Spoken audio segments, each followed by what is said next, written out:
हरे कृष्णा। कार्तिक मास महात्म्य कथा अंतर्गत आज हम सब भगवान की अत्यंत प्रिय, जिन्हें श्री हरिवल्लभा कहा जाता है, ऐसी साक्षात भक्ति स्वरूपा भक्ति देवी श्री तुलसी महारानी जी का महात्म्य, उनसे संबंधित इतिहास श्रवण करेंगे। भगवान श्री कृष्ण की प्रीति के लिए संसार में विविध प्रकार के उपचार से तात्पर्य सेवा है। किसी प्रकार की सेवा, चाहे वह भोजन हो, शयन हो, स्नान हो, आरती हो, भगवान का दर्शन हो, कीर्तन है, जप है, कोई भी साधन सेवा रूप में की जाए तो वह अल्प सेवा भी अनंत होकर लाभ देती है।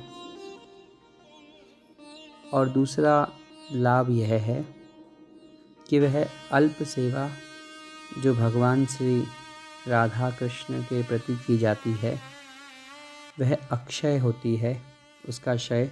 कभी नहीं होता। परंतु जितना फल अन्य साधनों को करने पर प्राप्त होता है,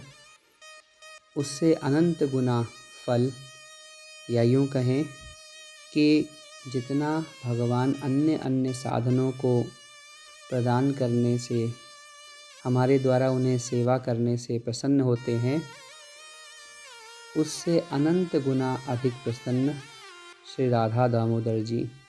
श्री राधा गोविंद देव जी, श्री तुलसी देवी को अर्पण करने से होते हैं।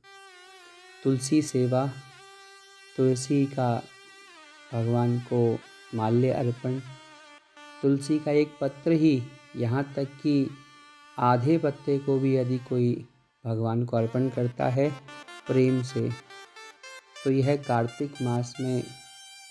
उसे विशेष फल की प्राप्ति कही गई है। श्री ब्रह्मा जी कहते हैं, कार्तिक मास में जो विष्णु भक्त पुरुष अथवा स्त्री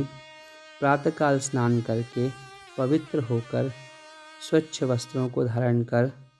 तुलसी दल का तात्पर्य तुलसी देवी के पत्ते और मंजरी सहित वह तुलसी दल कहलाता है, उस तुलसी दल से भगवान श्री दामोदर की पूजा करता है, वह निश्चय ही मोक्ष को प्राप्त कर लेता है। जो भक्ति से रहित है, यानी जिनमें भक्ति नहीं है, केवल सांसारिक कामनाएं हैं और सांसारिक कामनाओं के रहते उनके वशीभूत होकर यदि ऐसा कोई व्यक्ति स्वर्ण से भी भगवान की पूजा करे, स्वर्ण से तात्पर्य स्वर्ण का आसन दे, स्वर्ण की तुलसी बनाकर दे, सोने के अलंकार धारण कराए, कुछ भी सोने के बर्तनों में भोजन कराए, यदि स्वर्ण से भी वह भगवान की पूजा करता है तो भी भगवान उसकी पूजा नहीं ग्रहण करते, क्योंकि भगवान भक्तों के हितकारी हैं, भक्ति से प्रसन्न होते हैं। भगवान कहते हैं, कर्म करने वालों में जो कर्मी है उनसे अधिक ज्ञानी श्रेष्ठ है,